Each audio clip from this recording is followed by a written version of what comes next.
오늘 우리가 살펴보는 이 11절에서 20절까지의 말씀입니다. 분명 우리는 믿음의 길도 혼자 걷는 길이라고 생각하기 쉬운데요, 사실은 결코 그렇지 않습니다. 그래서 우리는 오늘 본문을 통해 우리의 관계에 대해서 하나님께서 무엇이라 이야기하시는지, 그리고 우리를 어떤 관계의 삶으로 초청하시는지를 살펴보도록 하겠습니다. 이것을 살펴보고 하나님이 우리에게 말씀하셨던 그 믿음의 걸음을 어떻게 걸어가야 하는지를 다시 한번 발견하는 복된 시간이 되기를 바랍니다. 오늘 말씀 속에서, 오늘 성경에서 우리의 관계에 대해 무엇이라 말하고 계실까요? 오늘 성경은 우리의 관계에 대해 무엇이라 말씀하실까요? 첫 번째로는 우리는 멀어져 있던 사람들이었다는 것을 성경에서는 말해주고 있어요. 우리의 상태를 인지하도록 만들어주는 거죠. 지난주에도 살펴본 것처럼 사실 우리는 이러한 존재였다라고 바울은 다시 한번 말하고 있습니다. 지난주에 보았던 이 에베소 2장 1절 상반절을 보시면 이렇게 기록되어 있죠. 그는 허물과 죄로 죽었던이라고 분명하게 상태를 이야기합니다. 자, 지난주 말씀에서도 등장했던 것처럼 우리는 이미 어떠한 존재예요? 죽었던 존재입니다. 죽음의 선로라는 그 기찻길을 따라가던 존재가 우리였어요. 그리고 이것은 우리의 상태에 대한 문제만이 아니에요. 우리의 관계적인 측면에서도 동일하게 적용되어서 성경은 우리의 상태를 조금 힘든 상태, 조금 어려운 상태라고 진단하지 않습니다. 무엇이라고 말한다고요? 우리의 상태를 죽은 상태라고 분명하게 말한다는 것이죠. 하나님과 완전히 단절되었고 멀어진 상태이기 때문에 우리가 죽었다라고 말합니다. 그래서 오늘 본문인 2장 12절의 말씀에 보시면 관계적인 부분 속에서 우리가 어떤 존재였는지에 대해서 분명하게 말하고 있습니다. 너희는 그때에 그리스도 밖에 있었고 라고 분명히 말하고요, 이후에 하반절에 보시면 세상에서 소망도 없고 하나님도 없는 자이더니 라고 분명히 말하죠. 자, 우리가 그리스도 밖에 있었어요. 그리스도 안에 있는 게 아니라 그리스도 밖에 있었죠. 주님과 멀어져 있던 상태였단 말입니다. 그런 상태에서는 우리가 누구도 없어요. 우리 옆에 하나님도 없다는 거죠. 그래서 지금 나는 하나님과 어떠한 상태? 멀어져 있는 상태라는 거죠. 내가 이미 영적으로 죽어 있기 때문에, 아니 분명하게 말하면 죄로 인해 죽어 있기 때문에 하나님과 가까이 할 수 없고 그 안에 함께 할 수 없는 그러한 존재였다라는 것을 다시 한번 이야기하는 것이죠. 죄로 인해 죽었던 자들은 그리스도 밖에 있는 자들, 세상에서 소망도 없고 하나님도 없는 자라고 성경은 우리에게 분명하게 말합니다. 밖에 있다는 것은요, 단순히 방황하고 있다는 게 아니에요. 1절에서 말하는 것처럼 영적으로 죽은 상태라는 겁니다. 근데 여러분, 한번 길가에서 어떤 사람한테 가셔가지고 당신은 지금 죽은 상태입니다 라고 얘기한다면 어떤 일이 펼쳐질까요? 이상한 눈으로 쳐다보고 그냥 지나가거나 아니면 시비가 붙을 수도 있을 거예요. 사실 청년들에게도 가서 제가 갑자기 이렇게 뚜벅뚜벅 내려가가지고 당신 지금 죽은 상태예요 라고 한다면 어떻게 될까요? 아닌데요? 저 잘 살고 있어요. 나름 열심히 살고 있는데요, 저 나름 최선을 다해서 지금 삶을 살아가고 있어요 라고 아마 청년들은 항변할 겁니다. 하지만 성경에서는 괜찮아 보이는 삶과 살아있는 삶은 다르다라고 분명히 말합니다. 단순히 여러분이 외로운 게 아니라는 거죠. 성경은 존재 자체가, 여러분의 존재 자체가 하나님과 끊어진, 멀어진 상태라는 것을 다시 한번 이야기합니다.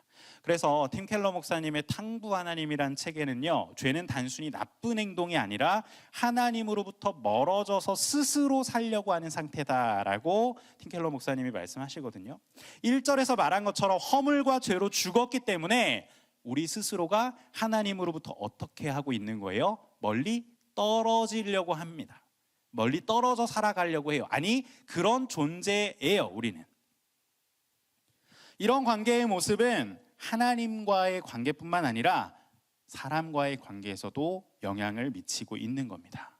내가 무언가 사람을 피하고 있다, 사람과의 관계가 어렵다, 힘들다, 사실은 하나님과의 관계가 멀어졌기 때문에 그렇다는 것이죠. 그리고 혼자 있는 게 편하다. 저는 혼자 있는 게 편한 사람입니다. 아니요, 그 혼자 있는 게 이제 익숙해져 버린 겁니다. 사람과 관계 맺는 게 너무 어렵고 힘들어요. 여러분, 관계를 깊게 하고 있지 않아 그 자체가 두려운 겁니다.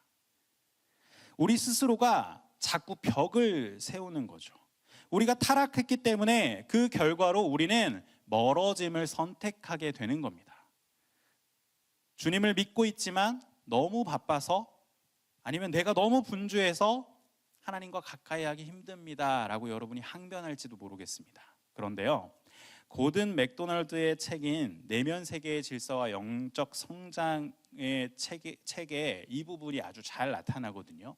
내가 지금 너무 바쁘고 힘들어요. 내가 너무 분주해요. 그래서 하나님께 가까이 갈 수 없어요 라고 생각한다면 이 책을 좀 꼭 읽어보셨으면 좋겠는데, 이 책에서 고든 맥도널드 목사님이 이렇게 얘기해요. 사람은 바쁠수록 하나님과 멀어지는 게 아니라 이미 멀어져 있기 때문에 바쁨으로 어떻게 해요? 도망친다라고 말하고 있습니다. 이 관계의 문제는 하나님과의 관계에서만 영향을 끼치지 않죠. 우리는 자꾸 도피합니다. 자꾸 멀어지려고 해요. 사람들과의 관계에서도 마찬가지라는 거죠. 우리 스스로가 각자 서로의 벽을 세우고 함께하지 못하는, 내 안에 누군가를 들여보내지 못하는, 가까이 하지 못하는, 멀어지는 것을 내가 스스로 어떻게 한다? 선택한다라는 거예요. 무엇 때문에? 내 죄 때문에. 타락의 결과로서 우리가 계속해서 그것을 선택한다는 것이죠. 지난주에 말씀드렸던 그 기차를 계속해서 떠올려 보시면 돼요. 우리가 어디에 있었던 존재죠? 죄의 선로 아래에 있었기 때문에, 죄의 선로 위에 있었기 때문에 우리는 그 길을 갈 수밖에 없었던 존재였다는 것이죠. 서로 멀어지는 게 편하고 그 길이 익숙했던 그런 존재가 바로 우리의 존재였어요. 우리는 멀어짐이 당연한 존재였다는 것이죠. 이 멀어짐은 어찌 보면 선택이 아니라 타락의 결과였던 것이죠. 우리 안에 죄가 있어서 하나님과의 관계가 멀어졌고, 하나님과의 관계만 멀어진 것이 아니라 이 죄로 인해 사람들과의 관계도 멀어져 버린, 그래서 이 멀어짐은 단순한 선택이 아니라 타락의 결과였다라는 것입니다. 죄와 허물 때문에 멀어져 버린 우리, 하나님과 멀어졌을 뿐만 아니라 죄로 인해 다른 이들도 가까이 두지 못하고 거리를 두고 경계를 만들고 벽을 세우는 관계를 가지게 될 수밖에 없었다는 거예요. 이 얼마나 비참하고 슬픕니까? 이런 상태로 살아간다면 우리는 영원히 공허하고 외로운 삶을 살아갈 수밖에 없습니다. 그러나 하나님께서는 우리를 이러한 상태에 그냥 내버려 두지 않으셨어요.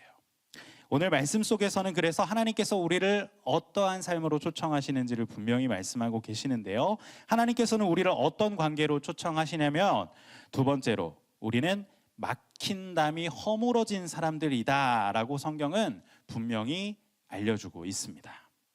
우리는 이제 막혀있는 담이 다 허물어지고 멀었던 그 하나님과의 관계가 가까워진 존재가 되었다라는 것을 성경은 우리에게 이야기해 줍니다. 여러분, 왜 관계가 어려울까요? 방금 얘기했던 것처럼 우리에게 보이지 않는 뭐가 있어요? 벽이 있습니다. 네, 청년들 중에서도 막 철벽 치는 친구들이 있단 말이죠. 근데 그걸 자기는 잘 몰라요. 네, 스스로가 그것을 선택하는 게 아님에도 불구하고 누군가가 자신의 바운더리 안에 들어오는 것을 굉장히 두려워하고 밀어내려고 하는 청년들이 있단 말이죠. 아까 말한 것처럼 이것은 선택이 아니라 어찌 보면 타락의 결과예요. 우리가 당연하게 그렇게 밀어낼 수밖에 없는 것이죠. 벽이라는 것, 너무나도 큰 장애물입니다. 우리가 전도할 때 보통 이 내용을 많이 이렇게 전하는데요. 하나님과 인간 사이가 원래는 화목했는데, 가까웠는데 무엇 때문에 멀어졌다라고 이야기할까요? 죄 때문에 멀어졌다. 그리고 하나님과 인간 사이에 이렇게 골짜기를 그려서 보여주기도 합니다. 결코 건널 수 없는 이 죄의 골짜기 때문에 인간과 하나님은 멀어졌습니다 라고 이렇게 전도할 때 설명해 드리거든요. 마찬가지로 하나님과 우리 사이에 무엇이 있다? 벽이 있었어요. 이 죄의 벽이라고 하는 것이 우리와 하나님 사이에 있었다는 거죠.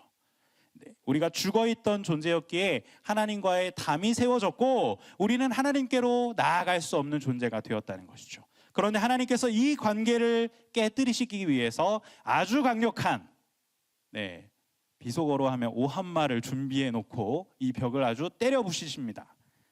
그게 바로 예수 그리스도시죠. 이 벽을 때려 부시기 위해 하나님께서 우리에게 쓰신 방법이 무엇이라고요? 예수 그리스도. 정확히 말하면 예수 그리스도께서 십자가를 통해 이 벽을 허물어 주셨습니다. 에베소 2장 14절에 이렇게 기록되어 있죠. 그는 우리의 화평이신지라 둘로 하나를 만드사 원수된 것 곧 중간에 막힌 담을 무엇으로? 자기 육체로 허시고. 아멘. 여러분, 담이 세워져 있다면, 내가 누군가에게 나아가고 싶은데 담이 있다면 어떻게 해야 될까요? 그냥 담이 있네, 안 되겠다 하고 돌이켜야 될까요?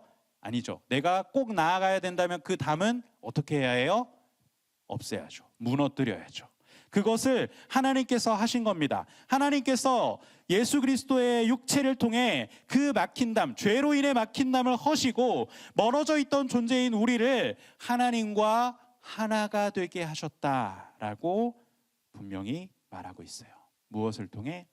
그분의 육체, 즉 그분의 십자가를 통해 우리를 하나 되게 하셨습니다. 16절에서 그것에 대해서 이야기하죠. 또 십자가로 이 둘을 한 몸으로 하나님과 화목하게 하려 하심이라. 원수된 것을 무엇으로? 십자가로 소멸하시고 라고 기록합니다. 하나님과 화목케 하기 위해, 그 막힌 담을 헐기 위해 십자가의 강력한 은혜로 하나님과 멀리 원수되었던 우리를 하나 되게 하셨다는 거죠. 그런데 여러분, 참 신기하게도요, 아까 앞서 이야기했던 것처럼 하나님과 멀어진 인간은요, 필연적으로 사람들과도 이 담을 쌓게 된다고 했죠.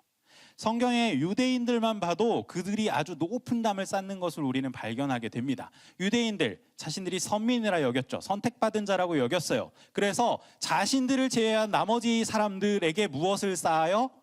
담을 쌓습니다. 엄청난 담을 쌓아요. 우리는 선민이고 저들은 무엇이다? 이방인이다 라는 엄청나게 높은 담을 쌓고 아무것도 자신들에게 드리지 않습니다. 심지어 성경에 보면요, 유대인들은 이방인들을 무엇으로도 취급하지 않을까요? 사람으로도 취급하지 않아요. 왜 그럴까요? 그들은 그냥 지옥에서 불타 없어질 불쏘시개니까 사람으로 취급하지 않았던 거예요. 엄청난 담을 쌓아놓고 살았던 것이죠.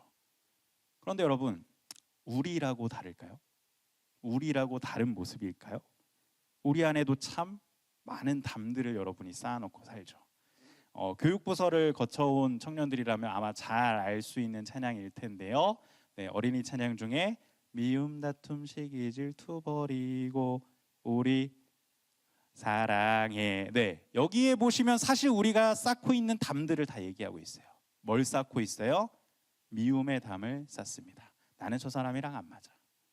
시기, 내가 쟤보다 좀 더 나은 것 같은데 왜 쟤는 저렇게 잘 나가지? 시기의 담을 쌓고요. 또 그러한 시기를 하다 보니 열등감의 벽을 쌓습니다. 나는 쟤보다 한참 모자라네. 나는 왜 이렇게 못났을까라고 벽을 칩니다. 또 누군가를 내 시선으로, 내 기준으로 판단해요. 판단의 벽을 세우죠.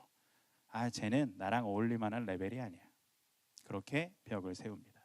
그리고 혹 그런 관계 속에 상처를 받아서 그 상처의 벽으로 인해 나는 더 이상 이제 사람들을 내 마음에 들여놓지 않을 거야, 상처받지 않을 거야 라고 하는 이 상처의 벽들, 정말 다양한 벽들을 여러분이 쌓아놓고 사람들을 이 안으로 초청하지, 내 안으로 초청하지 않는다는 거죠.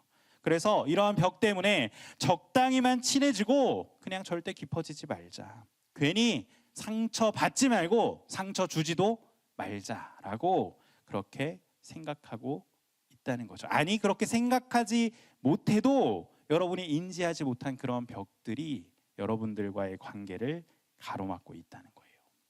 그런데 여러분, 아까 우리가 보았던 14절의 말씀, 막힌 담을 허신 그리스도의 그 놀라운 십자가의 은혜가 이 모든 벽을 허물 수 있는 아주 강력한 해머가 된다는 사실을 여러분은 기억해야 됩니다. 왜 그럴까요? 십자가가 세워진 이유가 뭐였죠? 하나님과 우리 사이에 무엇을 헐기 위해? 막힌 담을 헐기 위해 주님께서 십자가를 세워주셨습니다. 여러분, 그 십자가의 은혜를 여러분이 누렸을 때에 거기에 조건이나 이유가 있었나요? 여러분이 그 십자가의 은혜를 받을 만한 무슨 조건이나 그러한 기준들이 있었냐는 것이죠. 아니요, 그렇지 않죠. 여러분에게 주신 하나님의 놀라운 그 십자가의 은혜는 무엇으로 주어졌어요? 그저 하나님의 사랑하심으로, 하나님의 은혜로 여러분에게 거저 주어졌다는 것이죠. 하나님께서는 전적인 사랑하심으로 예수 그리스도의 십자가를 통해 그 모든 벽을, 우리와의 막힌 그 죄의 담을 다 헐어 주셨다는 거예요. 그래서 우리가 이 십자가의 은혜를, 우리의 담을 그 허신 것을 기억한다면, 내가 그 은혜를 온전히 누리고 있다면 나 또한 다른 이들과 쌓아놓았던 담들도, 그러한 벽들도 기꺼이 허물 수 있는 거예요. 여전히 여러분이 피하고 있는 사람이 있습니까? 뭔가 이름만 들어도 숨이 턱 막히고 저 사람만큼은 내가 절대 안 된다라고 선 긋고 있는 사람이 있다면, 벽을 여러분이 세우고 있다면 정말 냉정하게 말해서 여러분이 십자가의 온전한 사랑을 아직 깨닫지 못한 겁니다. 십자가의 그 놀라운 사랑을 아직 제대로 이해하지 못하고 믿지 못하고 있는 거예요. 저 사람하고는 안 맞는데요. 맞아요. 여러분, 어떻게 다른 사람과 내가 100% 맞을 수 있겠어요? 제가 저희 아내를 20살 때 만나서 지금까지 같이 하고 있습니다. 결혼한 지도 10년이 넘었고요. 함께한 시간이 이제 올해로 정확히 20년이 됐어요. 따로 살던 20년과 지금 같이 살던 20년 같아졌거든요. 그런데 저와 저희 아내가 서로 100% 다 맞을까요? 아니요, 그렇지 않아요. 서로 사랑해서 결혼하고 함께 20년을 살아가지만 여전히 맞지 않는 부분이 존재합니다. 왜 그래요? 서로 다른 존재로 창조되었기 때문이에요. 여러분, 이 사실을 이해하지 못한다면요, 쟤는 나랑 안 맞아 라고 해서 영원히 그 누구와도 맞을 수 없어요. 결혼을 생각하고 계시는 분들 잘 들으세요.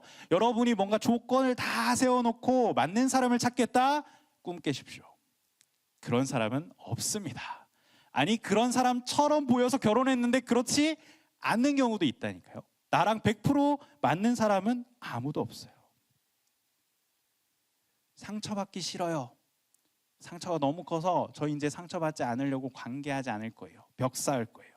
라고 한다면 여러분, 진짜 관계를 여러분이 평생 가질 수 없어요.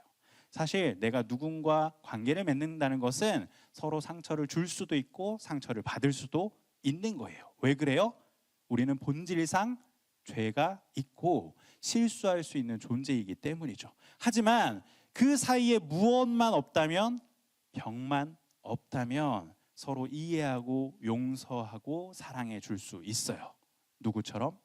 하나님이 우리를 용서하신 것처럼, 하나님이 우리를 사랑하신 것처럼, 하나님이 우리에게 전적인 은혜로 그 모든 것을 덮어주셨던 것처럼 우리도 예수 그리스도의 그 놀라운 십자가의 용서를 그들에게 흘려보낼 수 있다는 거죠. 이 놀라운 복음을 우리가 제대로 깨닫는다면 우리도 다른 이들에게 세워놓았던 이 벽을 허물 수 있습니다. 우리도 용서할 수 있다는 것이죠. 그래서 팀 켈러 목사님은 용서를 배우다라는 책에서 이렇게 말씀하세요. 우리가 하나님께 받은 무한한 용서를 깨달을 때, 이게 복음이거든요. 이 무한한 용서를 깨달을 때 타인을 향한 수직적 용서가 비로소 가능해집니다. 이 수직적 용서는 뭘까요? 같은 존재가 아니라는 거죠. 같은 선상에 있는 게 아니에요. 내가 비록 뭔가 높게 있다 할지라도 용서해 줄 수 있고, 내가 뭔가 낮게 있더라도 용서해 줄 수 있는 수직적 용서가 가능하다라는 것이에요. 십자가는 우리의 이 관계의 벽들마저도 다 무너뜨리는 것입니다. 우리가 이 십자가의 은혜를 온전히 깨닫는다면 내게 세워졌던, 내가 쌓아 올렸던 그 관계의 벽을 다 허물어뜨리고 사람들과 가까워질 수 있는 존재가 될 수 있습니다. 십자가로 말미암아 하나님과 막혔던 우리의 담을 허신 것처럼 십자가는 우리의 멀어졌던 관계마저도 가깝게 합니다. 다른 이들과 막혀있던 벽을 허물 수 있는 아주 놀라운 선물이라는 사실을 여러분이 꼭 기억하셨으면 좋겠습니다. 그렇다면 여러분, 여기서 우리는 의문을 가져야 해요. 하나님께서는 왜 자신과의 벽을 허물게 하시고 다른 사람들과의 벽마저도 허물게 하실까요?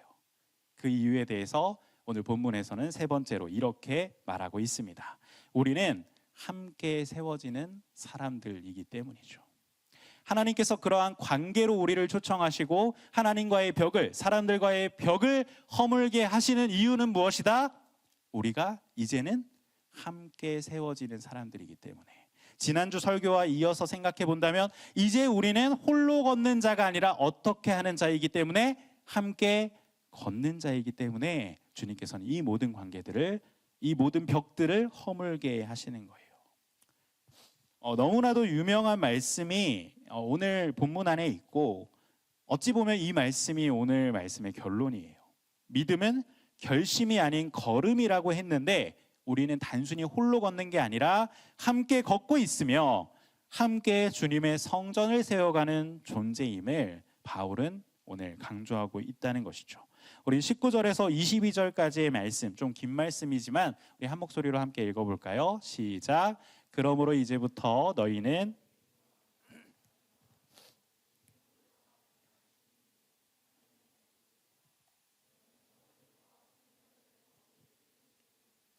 그리스도 예수께서 친히 모퉁이 돌이 되셨느니라. 그의 안에서 건물마다 서로 연결하여 주 안에서 성전이 되어가고 너희도 성령 안에서 하나님이 거하실 처소가 되기 위하여 그리스도 예수 안에서 함께 지어져 가느니라. 아멘. 여기서 우리가 가장 중요하게 살펴보아야 될 말씀이 바로 22절의 말씀이거든요. 너희도 무엇 안에서? 성령 안에서 그리스도 예수 안에 함께 지어져 가느니라. 이 말씀을 여러분이 집중해야 합니다. 자, 우리 에베소에서 쭉 살펴보고 있는 말씀을 볼 때 성령께서 우리의 무엇이 되신다고 했죠? 우리가 하나님의 자녀이심을 인친다고 했었죠. 네, 오늘 참 신기하게도 제가 청첩장을 받았는데 여기에 제가 그때 설명했던 이 인 도장이, 인 스티커가 붙어 있어서 들고 올라왔습니다. 네, 성령께서 우리의 보증이 되어 주신다라고 했잖아요. 우리가 자녀임을. 그래서 여러분 안에는 성령이 있고 여러분 안에 있는 그 성령께서, 그 성령이 우리 안에 있다면 우리가 서로 어떻게 할 수 있는 존재다? 하나 될 수 있는 존재다라고 말하고 있는 거예요. 그렇기에 우리는 결코 우리의 신앙의 걸음은 혼자 걷는 걸음이 아니라는 것이죠. 요즘 청년들의 신앙 중에 가장 어찌 보면 위험한 부분이 뭐냐면요, 개인주의적인 신앙입니다. 그저 나 혼자만 말씀 열심히 보고 경건 생활하면 되겠지, 사람들하고 굳이 안 엮이고 그냥 나 혼자 그렇게 하나님의 말씀에 집중하는 게 편하지 않아? 라고 생각하는 그런 신앙입니다. 하지만 여러분, 말씀해 보시면요, 성경에 보시면요, 하나님은 이런 나 홀로 신앙을 결코 인정하지 않으셨어요. 신앙은 반드시 함께 지어져 간다라고 말씀하시거든요.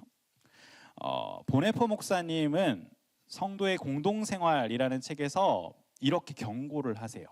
혼자 있는 그리스도인은 곧 넘어질 준비가 된 사람이다. 여러분이 혼자 신앙생활 한다면요, 결국 여러분이 넘어졌을 때 여러분에게 손 내밀어 줄 수 있는 사람이 있어요, 없어요? 없어요. 만약에 그 넘어진 곳이 진창이라면, 깊은 구덩이라면 홀로 빠져나올 수 없다는 것이죠. 냉혹한 야생의 세계에서 가장 잡아먹히기 쉬운 존재가 어떤 존재일까요? 무리에서 떨어져 나간 존재거든요. 그런 존재들은 100% 잡아먹히게 되어 있습니다. 사단도 마찬가지예요. 공동체 안에서 떨어져 나간 그런 사람들, 혼자 걷는 양들을 사단은 노립니다. 혼자 개인주의 신앙생활을 하다 보면 오래가지 못하고 깊어지지 못하고 결국은 무너질 수밖에 없다는 것이죠. 그래서 하나님께서는 우리에게 공동체를 허락하여 주셨고 이 안에서 함께 성장하도록 함께 걷도록 해주셨다는 것입니다. 그래서 신앙은 함께 지어져가는 공동체라는 것을 성경은 끊임없이 말씀해 주고 계세요. 물론 개인적인 경건 속에서 하나님과의 깊은 관계를 추구하는 것 너무나도 중요합니다. 하지만 그것은 하나님과의 관계예요. 하나님께서는 그 하나님과의 관계만을 쌓아가라고 우리에게 말씀하지 않으셨어요.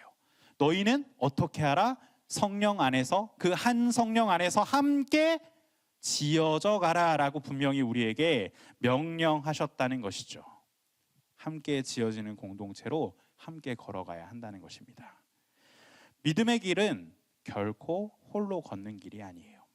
하나님께서 우리와의 관계를 회복시키시고 막힌 담을 허셨던 것처럼 주님이 함께하게 하신 그 지체들과 주님이 원하시고 바라시는 일들을 우리가 이루어 나가는 성전으로서 함께 걸을 수 있도록 하셨다는 것이죠. 우리 전에 살펴보았던 엘리야의 모습 한번 떠올려 보세요. 엘리야가 혼자 동떨어져 있었을 때 어떻게 했죠? 나만 남았으니 하면서 자기 죽여달라 그러잖아요. 오늘날 표현으로 하면 자살 시도를 한 거예요. 그런데 그러한 엘리야를 하나님께서는 어디로 보내셨어요? 바알에게 무릎 꿇지 않는 7,000명 공동체로 다시 보내셨죠. 그 안에서 엘리야는 회복되고 다시 한번 사명을 이루어갔음을 우리는 잘 알고 있습니다. 여러분도 이 공동체 안에서 함께 걸어가야 여러분의 신앙이 단단하게 성장할 수 있는 것이죠. 사랑하는 청년 여러분, 소그룹, 이 셀 모임과 교회 공동체를요 단순한 옵션으로 생각하지 않으셨으면 좋겠습니다. 예배만 드리고 그냥 도망치듯이 빠져나가는 그러한 신앙인이 되지 않기를 너무나도 간절히 바랍니다. 여러분이 신앙이 성장하고 안전하게 보호받을 수 있는 유일한 장소는 바로 여러분이 속한 셀과 공동체, 소그룹, 그리고 바로 이 주님께서 세우신 교회의 공동체, 이 교회의 울타리라는 것을 기억하시기 바랍니다. 교회는 사람과 사람 사이에서 완성되는 공간이에요. 교회를 이끌어가는 건 프로그램도 아니고 교회를 이끌어가는 건 재정도 아닙니다. 사람과 사람 사이의 연결이, 하나님을 믿는 한 성령 안에 모인 사람들의 연결이 바로 이 교회를 세워나가고 주님의 성전을 지어나가는 것임을 다시 한번 기억하며 주님과 함께, 그리고 함께 동역하는 자들과 손잡고 걸어갈 수 있는 우리 맑은생광천교회 청년들이 되기를 소망합니다. 사랑하는 맑은생광천교회 청년 여러분, 오늘 말씀 듣고 그냥 좋은 말씀이야 라고 그냥 돌이키는, 그냥 돌아서서 가버리는 그러한 삶이 아니라 분명한 결단을 여러분이 하시기를 원합니다. 나는 이제 혼자 걷는 사람이 아닌 그리스도로 인해 막힌 모든 것을 무너뜨리고 공동체와 함께 걷는 사람으로 살아가겠습니다 라고 이렇게 결단하며 오늘 이 예배 자리를 떠나는 청년들이 되기를 소망합니다. 신앙의 길은, 이 믿음의 길은 혼자 걷는 길이 결코 아니에요. 혼자가 아니라 함께 걷는 길입니다. 우리는 원래 하나님과 멀어졌던 사람들이죠. 그러나 십자가로 인해 그 막힌 담이 허물어진 하나 된 사람들임을 다시 한번 기억하시기 바랍니다. 이제는 성령 안에서 함께 지어져가는 사람들인 것입니다. 여러분, 이제 혼자 버티고 있었던 모든 것들을 내려놓기를 바라요. 관계를 회피하던 태도, 공동체를 가볍게 여겼던 마음들을 여러분이 이 자리에서 다 내려놓고 오늘 결단함으로 나아가는 시간이 되기를 바랍니다. 나는 이제 혼자가 아닙니다. 주님 안에서 옆에 있는 지체들과 함께 걷는 사람으로서 살아가겠습니다라고 그렇게 고백하며 결단할 수 있는 청년들이 되기를 바랍니다. 이 고백이 여러분의 한 주를 지탱하는 힘이 되기를, 그리고 여러분의 앞으로의 신앙의 여정에서 함께 지어져가고 함께 세워져가는 복된 지체들이 각각 될 수 있기를 주님의 이름으로 축복을 드립니다.